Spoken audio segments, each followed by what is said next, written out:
Shalom para sahabat-sahabat Gereja Presbuker dimanapun Anda berada pada hari ini. Saya percaya engkau diberkati luar biasa oleh Tuhan. Tangan Tuhan mengurapi kita semuanya, bahkan memberkati kehidupan kita. Dan saya semakin semangat dengan kehidupan kita semua ya, karena saudara tetap setia untuk mengikuti program ini. Saya percaya engkau ibadah setiap hari itu ibadah yang sungguh-sungguh menguntungkan untuk hidupmu. Ibadah yang sungguh-sungguh engkau diberkati luar biasa oleh Tuhan. Penjagaan Tuhan habis-habisan buat hidupmu. Kenapa? Karena engkau ingat akan Tuhan. Engkau bekerja siang dan malam hari. Ketika engkau masuk dalam ibadah, saya percaya ada berkat Tuhan yang Tuhan siapkan dalam hidupmu, dalam rumah tanggamu, dalam pekerjaanmu, dalam usahamu, dalam apa yang kau kerjakan, kau perbuat selama ini, pasti akan Tuhan nyatakan kuasa dan kasih Tuhan yang luar biasa. Puji Tuhan, haleluya, haleluya. Bapak Ibu saya kasih dalam kasih Tuhan, sahabat-sahabat Gereja Presbuker, saya percaya kita akan mendapatkan berkat Tuhan yang luar biasa dalam kebenaran firman Tuhan. Sama-sama kita buka dalam Ulangan, maaf ya, Pengkhotbah 3 ayat 11. Haleluya, saking menggebu-gebu ya, saking semangat sekali. Saya percaya bahwa kita semangat untuk kemuliaan bagi nama Tuhan.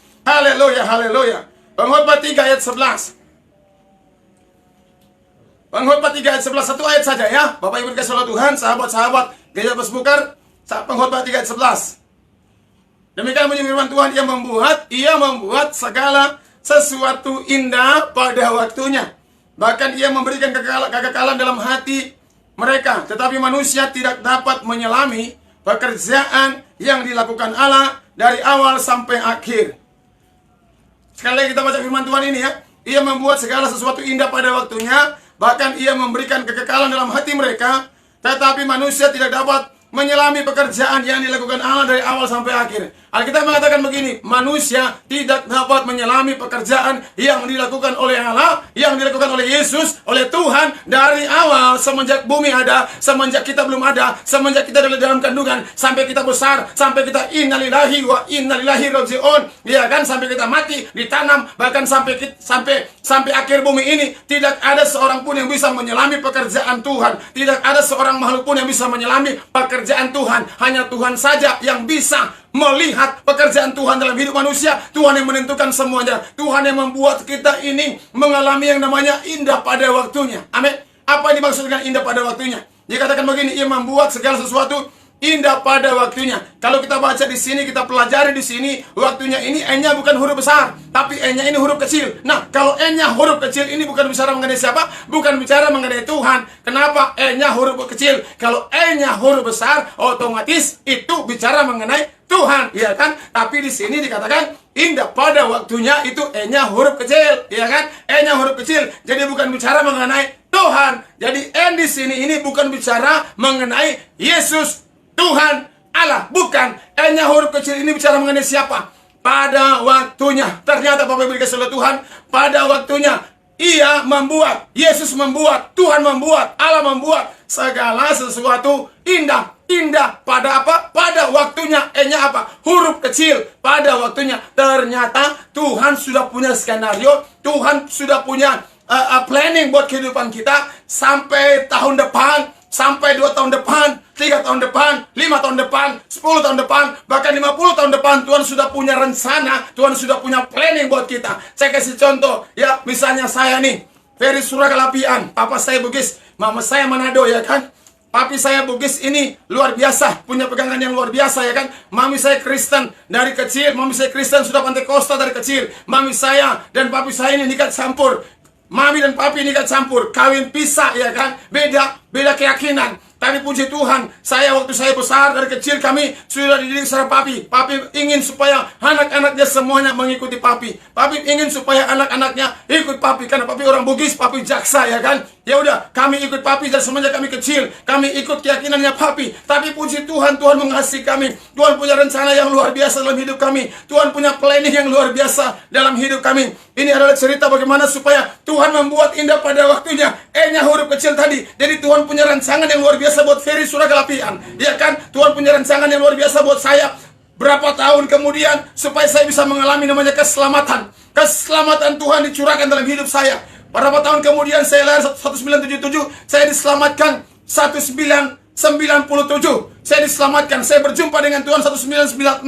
Kemudian saya diselamatkan 1997. Ya kan? Saya berjumpa dengan Tuhan 1996. Berapa tahun kemudian itu saya bisa mengalami namanya perjumpaan dengan Tuhan. Selama 19 tahun saya hilang kendali. Selama 20 tahun itu saya belum lahir balu. Saya tidak mengenal namanya Ihdinash Shiratal Mustaqim. Saya tidak mengenal namanya Isa sabtu Maryam wajen fid dunya wal akhirat. Saya tidak mengenal namanya juru selamat. Saya tidak mengerti akan apa yang terjadi di muka bumi ini kalau tidak ada keselamatan yang Tuhan berikan dalam kehidupan saya. Puji Tuhan, karena mami saya berdoa buat kami, buat rumah tangga kami, supaya kami bisa mengalami namanya perjumpaan dengan Yesus Kristus Tuhan. Bayangkan, saudara bisa bayangkan, kami punya 5 bersaudara. Saya anak yang paling saya anak yang nomor 4. Kakak saya ada namanya Yanti, anak pertama. Kemudian James, kemudian kakak saya Yanto, anak di tengah-tengah. Kemudian saya, kemudian adik saya Ika. Ya kan, kami 5 bersaudara. Saudara bisa bayangkan, 5 bersaudara ini saya mengalami namanya, puji Tuhan, luar biasa sekali ya. Dari 5 bersaudara ini Tuhan panggil 2. Tuhan panggil 2, 1988. Adik saya kakak saya meninggal pertama kali meninggal. Kakak saya meninggal pertama kali 1998. 1988 dia meninggal.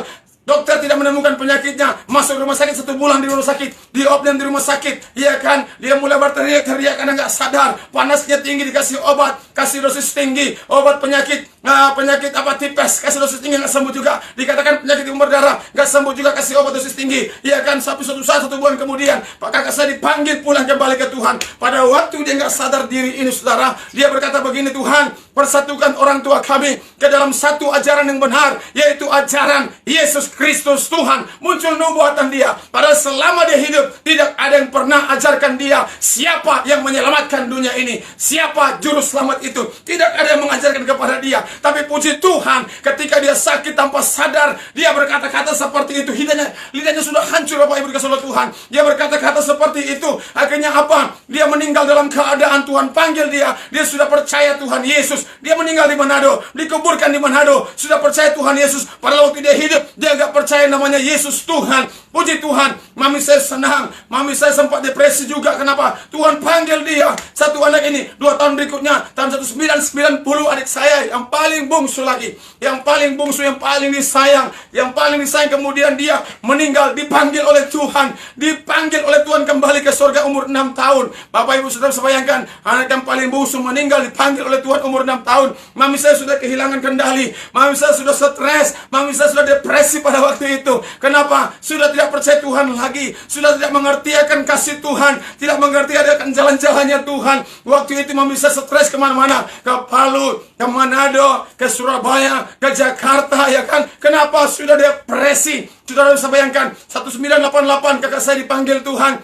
Kemudian adik saya 2 tahun berikutnya lagi, 2 sekaligus yang Tuhan panggil dalam waktu 2 tahun. Dia berkata, kenapa orang lain mesti lengkap anak-anaknya? Kenapa kami dipanggil oleh Tuhan? Anak kami yang paling kami kasihi, yang kami paling cintai, 2 sekaligus dipanggil oleh Tuhan. Depresi lah mami saya. Puji Tuhan, ketika mami saya depresi ini, kakak saya yang namanya Nur Hayati tadi, panggilannya Yanti Suraga, bisa bertobat, mengenal Ihdinash Shiratal Mustaqim, mengenal namanya jalan keselamatan. Karena Tuhan pilih dia, Tuhan panggil dia untuk mengerti akan keselamatan Tuhan. Dia dipanggil Tuhan, dipilih Tuhan. Dia bisa mengenal Yesus Kristus Tuhan, Ihdinash Shiratal Mustaqim. Semuanya karena doa mami saya, doa orang tua saya, doa oma dan opa saya yang Kristen, supaya keluarga kami diselamatkan. Kakak saya bisa mengenal Tuhan, bisa menyembah Yesus. Dia bisa mengerti akan kasih Tuhan. Mami saya mendengarkan kakak saya mengenal Yesus. Mami saya sudah hilang depresinya. Bahkan saya juga, puji Tuhan, waktu saya kuliah di kota Palu 1996, saya terima Yesus sebagai Tuhan dan Juru Selamat. Terima dia sebagai Tuhan dan Juru Selamat 1996. Tapi 1 tahun itu saya tambah nakal, saya tambah bandel, saya tambah jahat, ya kan? Sudah terima Yesus tapi tambah jahat, tambah bandel, tambah nakal. Saya nggak tahu mau bilang apa lagi dalam hidup saya. Tetapi puji Tuhan,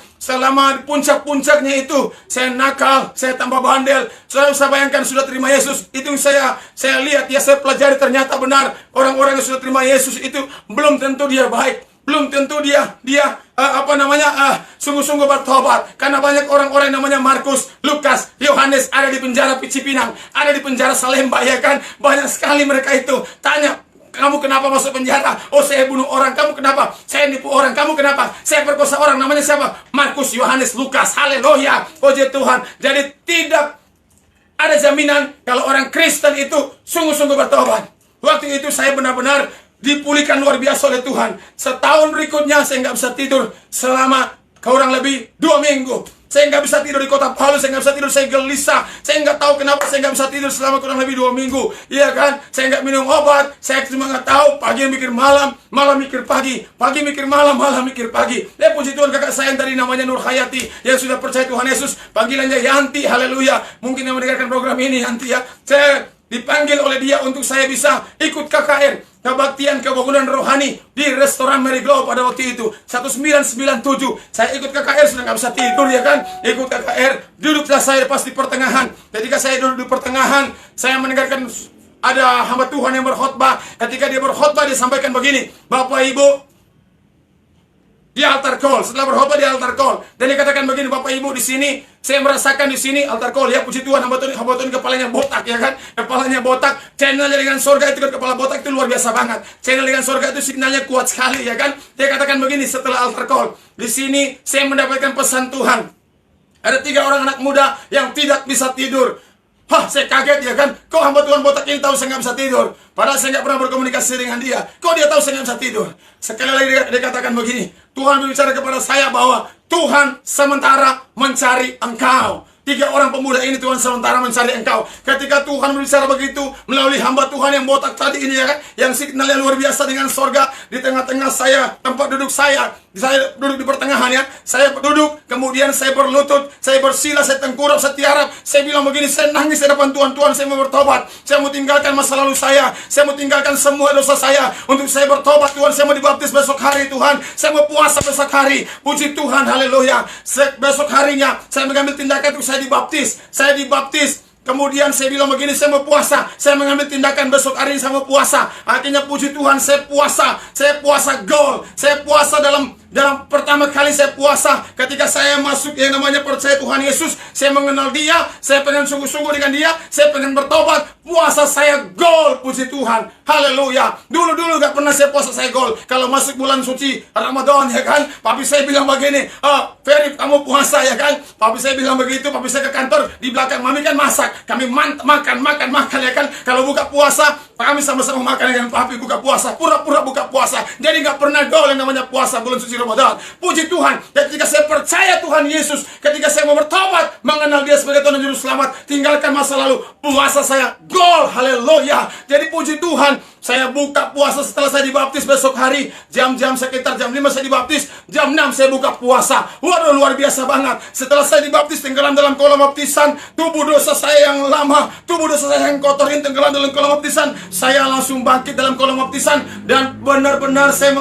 percaya Yesus sebagai Tuhan dan Juru Selamat, dan Tuhan pulihkan keadaan saya. Benar, malamnya saya tidur, besok saya bangun jam 12 siang. Puji Tuhan, haleluya. Saya bisa tidur dengan nyenyak, bahkan bangun 12 siang. Ternyata saya nggak bisa tidur karena Tuhan sementara mencari saya yang nakal, yang bandel, yang jahat ini, yang dulu tidak mengerti akan firman Allah, tidak mengerti akan Tuhan. Tetapi Tuhan panggil kami, akhirnya mami saya bisa bertobat. Mami saya kembali kepada Tuhan. Kakak saya mengenal Tuhan. Saya mengenal Tuhan. Kami sudah 3 berdoa untuk keselamatan keluarga kami. Dan kami percaya cuma satu jalan keselamatan. Dan Tuhan pulihkan kami. Tuhan pulihkan kakak saya. Tuhan pulihkan mami saya. Mami saya sudah sungguh-sungguh dengan Tuhan. Kakak saya sungguh-sungguh dengan Tuhan. Saya juga sungguh-sungguh dengan Tuhan. Tinggal 2 orang, papi dan kakak saya. Tapi saya percaya satu keluarga, 1 orang diselamatkan. Saya isi rumah akan diselamatkan. Kami berdoa, kami rebut papi. Akhirnya puji Tuhan, haleluya, papi bisa mengenal Yesus juga. Ketika papi di akhir-akhir hidupnya, saya percaya semuanya karena Tuhan. Tidak ada yang bisa menutupi kalau Tuhan yang beracara. Tidak ada yang bisa menghambat kalau Tuhan yang berkehendak. Jadi saya bisa diselamatkan, saya bisa mengenal Tuhan. Saya dulunya nakal sekali ya kan, seorang karateka ya kan. Papi saya jaksa, saya fakultas hukum, saya suka berantem ya kan. Saya nakal sekali dulu, suka berantem, suka pukul orang, mana bilang ya kan. Tidak ada yang saya takutin. Kenapa? Saya guru karate, saya karateka, saya juara karate. Tapi puji Tuhan, Tuhan bisa panggil saya, bisa mengenal dia sebagai Tuhan dan Juru Selamat. Tinggalin semuanya dosa-dosa saya, tinggalin semuanya perbuatan buruk saya. Saya mengenal Yesus dan saya lahir baru. pada tanggal 25 September 1997. Dan saya mengambil keputusan, Tuhan, saya mau melayani Tuhan. Saya mau full melayani Tuhan. Saya mau tinggalkan kuliah saya fakultas hukum. Waktu itu saya masih kuliah fakultas hukum, tapi saya panggil saya untuk saya menggantikan posisi dia sebagai seorang jaksa. Tapi Tuhan punya kehendak lain. Saya kuliah fakultas hukum, saya bilang, Tuhan, saya mau sungguh-sungguh melayani Tuhan. Saya mau jadi pendeta, saya mau jadi evangelis, saya mau jadi penginjil. 1997 itu saya bergumul. Akhirnya 1999 saya tinggalkan semuanya kuliah saya. Saya mengenal dia sebagai Tuhan dan Juru Selamat. Dan saya tinggalkan semuanya kuliah saya. Kenapa? Karena Tuhan yang memilih saya. Tuhan yang panggil saya untuk bisa melayani Tuhan. 1999 suatu kejadian di mana saya tabrak seseorang, oma-oma. Oma-oma itu masuk got, ya kan? Oma-oma itu masuk got. Kemudian oma-oma itu bangkit berdiri. Saya cari-cari mana itu oma-oma. Karena saya juga terlempar ketika saya tabrak naik motor di Kota Palu. 1999 saya tabrak juga terlempar saya. Dia juga terlempar. Saya cari dia, mana dia? Oh, dia masuk got. Dia masuk got. Saya angkat dia. Saya bilang dalam nama Yesus. Itu kayak ada nyawa masuk dalam tubuh dia. Dia bangkit, dia liatin saya. Oh, apa kau bilang? Dia, Oma bilang dalam nama Yesus, iya kan? Oma itu nggak percaya Tuhan Yesus. Puji Tuhan, Oma itu masuk rumah sakit, kakinya patah 4, ininya patah, ininya bolong, ininya bolong. Nah, saya bingung, saya bilang, Tuhan, pagi hari saya sudah berdoa pagi hari. Kenapa saya tabrak oma-oma ini? Ada hamba Tuhan yang katakan begini, Fer, mungkin kamu pernah bernasar untuk melayani Tuhan. Saya ingat nasar saya 2 tahun yang lalu, ketika saya bilang, Tuhan, saya pengen melayani Tuhan, pengen menjadi hamba Tuhan, full heart, full time, full house, full band, full musik, dan yang full semuanya, entah apa istilahnya zaman sekarang, ya kan? Pokoknya buat Tuhan saja, ya kan? Akhirnya saya sadar benar, oh puji Tuhan,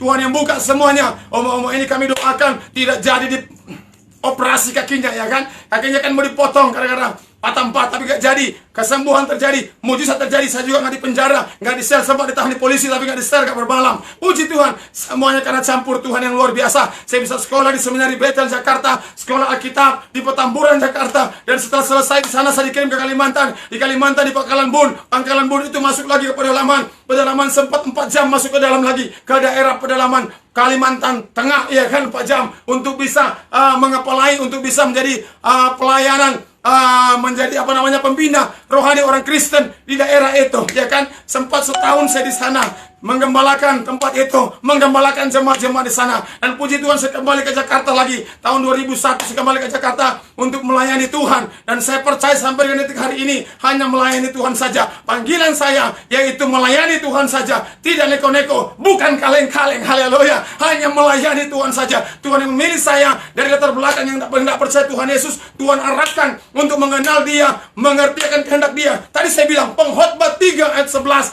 indah pada waktunya. N-nya huruf kecil. Tuhan sudah menetapkan saya, Ferry Suraga Labian, latar belakang karate, latar belakang seorang yang tidak percaya Tuhan Yesus, yang nakal, yang bandel, yang suka berantam, ya kan. Nanti ngana Fer, Tuhan bilang nanti ngana Fer, pada tanggal 25 September 1997 ngana lahir, tanggal 23 Maret 1977 ngana lahir begitu. Nanti pada tanggal 25 September 1997 ngana akan mengerti Tuhan, ngana akan mengenal jalan keselamatan, ngana akan bertobat sungguh-sungguh. Berapa tahun? 19 tahun. Itu yang namanya waktunya. N huruf kecil yang Tuhan tetapkan, waktunya itu yang kita nggak tahu kapan waktunya. Cuma dengan doa kita beriman bahwa pasti akan indah pada waktunya. Kami diselamatkan, kakak saya diselamatkan, mami saya juga bisa mengerti akan Tuhan. Keluarga kami, semuanya saya percaya akan masuk dalam keselamatan Tuhan. Puji Tuhan, itu yang saya bilang indah pada waktunya. Tuhan sudah punya skenario dari sorga supaya kita ini hanya berdoa saja supaya indah pada waktunya terjadi buat kehidupan kita. Amin. Bapak Ibu dikasihi Tuhan, jangan remehkan namanya indah pada waktunya. Yang namanya pada waktunya ini Tuhan sudah punya skenario. Iblis tidak bisa mengganggu gugat skenario sorga buat hidup kita. Itu namanya N-nya huruf kecil, indah pada waktunya. Tuhan sudah punya skenario buat hidup kita. 2 bulan ke depan, habis pandemi, kita akan melihat Tuhan beracara dahsyat dan luar biasa atas kehidupan kita. Jadi saya percaya Tuhan sudah punya skenario buat kehidupan kita, yang namanya N-nya huruf kecil tadi, supaya kita hanya melangkah saja dengan Tuhan. Jangan takut, jangan bimbang. Kenapa indah pada waktu waktunya tadi Tuhan sudah skenariokan dari sorga. Tidak ada yang bisa mengganggu. Tetap masuk dalam hadirat Tuhan. Tetap masuk dalam dekapan Tuhan. Saya percaya kalau Tuhan yang punya skenario buat kehidupan kita, tidak ada yang bisa mengganggu. Skenario Tuhan itu ada di firman. Baca firman. Kejadian sampai Wahyu. Itu skenario Tuhan dalam hidup kita. Kalau Tuhan bicara, rancanganku dalam hidupmu bukan rancangan kecelakaan, maka itu yang kita imani. Itu yang terjadi. Kalau Tuhan bilang, walaupun 1000 rebah di sebelah kirimu, 10.000 di sebelah kananmu, tetapi itu tidak akan menimpamu. Imani saja, terjadi pasti. Kenapa? Itu skenario sorga, bukan skenario manusia. Kalau Tuhan bilang, Zakaria 2:5, aku menjadi tembok berapi bagimu di sekelilingmu. Itu skenario Tuhan buat kehidupan kita. Dengar baik, Tuhan punya rancangan yang luar biasa, indah pada waktunya. Pasti akan terjadi buat kehidupan kita. Melangkah pasti dengan Tuhan, tetap setia beribadah. Saya percaya ada berkat Tuhan yang spesial yang Tuhan nyatakan buat hidup kita. Puji Tuhan, tadi memang saya sudah mempersiapkan ingin mengisi kesaksian. Dengan firman Tuhan ini saya pengen mengisi kesaksian. Tadi ada yang messenger kepada saya, Pak Pendeta, gimana kalau saya masukin di YouTube? Masukin di YouTube ya khotbah Pak Pendeta. Saya bilang, oh boleh. Iya kan, karena saya nggak pernah masukin di YouTube khotbah saya. Ya mungkin kemarin sekali-sekali aja iseng-iseng ya. Masukin cuma cepet-cepet, udah masukin aja. Udah. Nah, ini tanya sama saya, Pak Pendeta, gimana saya masukin khotbah? Silakan menjadi berkat buat orang lain, saya bilang, ya kan? Terus dia tanya lagi, Pak Pendeta, gimana kalau tambahkan dengan kesaksian? Puji Tuhan, tadi pagi dia bilang begitu. Saya bilang, nanti sore saya akan kesaksian. Kesaksian mengenai panggilan saya. Jadi saya jadi hamba Tuhan. Saya bilang begini, saya bukan kaleng-kaleng. Haleluya. Karena saya panggilan benar-benar, saya dipanggil, dipilih oleh Tuhan untuk melayani Tuhan saja. Dan saya percaya bahwa orang-orang terpanggil, orang-orang yang dipilih oleh Tuhan itu indah pada waktunya. Dan saudara juga, saya percaya saudara pasti akan mengalami namanya indah pada waktunya. Nya huruf kecil tadi. Tetap setia dengan Tuhan. Tetap beribadah dengan Tuhan. Pasti akan luar biasa. Nah, pada hari ini sudah terjadi namanya kesaksian. Saya bersaksi supaya Tuhan Yesus yang dipermuliakan, di mana saya dipanggil oleh Tuhan dalam keadaan di mana saya nggak mengenal Tuhan. Saya tidak percaya namanya Ihdina Siratal Mustaqim. Saya tidak percaya namanya Isa Ibnu Maryam wajian fi dunya wal akhirat. Saya tidak percaya namanya Isa Kalimatullah Rohullah Rasulullah. Tetapi karena Tuhan mau supaya saya masuk ke Ihdina Siratal Mustaqim tadi, tidak ada jalan keselamatan lain selain Yesus Kristus Tuhan di muka bumi ini. Tidak ada yang bisa melihat surga selain percaya Tuhan Yesus. Maka saya dimasukkan oleh Tuhan ke rencana Tuhan, dan itu indah pada waktunya. Puji Tuhan. Bapak Ibu dikasih oleh Tuhan, saya berdoa buat saudara supaya saudara juga masuk pada waktunya Tuhan. Jangan khawatir, jangan takut, jangan gelisah. Kita akan melihat waktunya Tuhan indah dalam hidup kita. Nggak usah engkau khawatir mengenai masa depanmu. Nggak usah engkau khawatir mengenai masa depan anak-anakmu. Engkau berkata, Tuhan, gimana dengan masa depan anak-anak saya, Tuhan? Ini masa-masa di mana pekerjaan saya berhenti, bisnis saya terhambat, saya tidak punya penghasilan, Tuhan. Keadaan ekonomi kami merosot. Tapi jangan khawatir, Tuhan bicara. Jangan takut, anakku, kata Tuhan. Itu pasti ketika engkau setia dengan aku, ketika engkau setia dengan aku, kata Tuhan, maka kau akan melihat pembelaan terhadap anak-anakmu, terhadap rumah tanggamu. Aku yang akan membela, aku akan mengcovernya, kata Tuhan. Jadi saya percaya Bapak Ibu nggak usah khawatir, nggak usah takut mengenai apapun yang terjadi di atas muka bumi ini. Tetap percaya bahwa Tuhan yang memproteksi engkau habis-habisan. Saya suka pakai banget kata habis-habisan. Tuhan proteksi engkau habis-habisan, ya kan? Jadi artinya bahwa benar Tuhan mengasihi, mencintai anak-anaknya. Dia lindungi kita. Sama seperti saya punya anak-anak 4 orang. Kalau ada yang korek anak-anak saya, ya kan? Ada yang korek, ada yang senggol.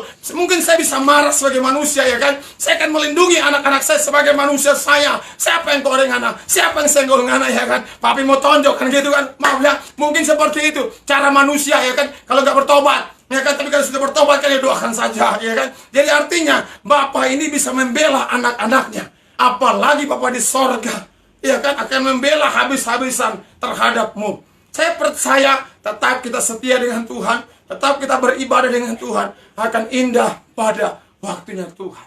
Haleluya, haleluya. Siapkan hati.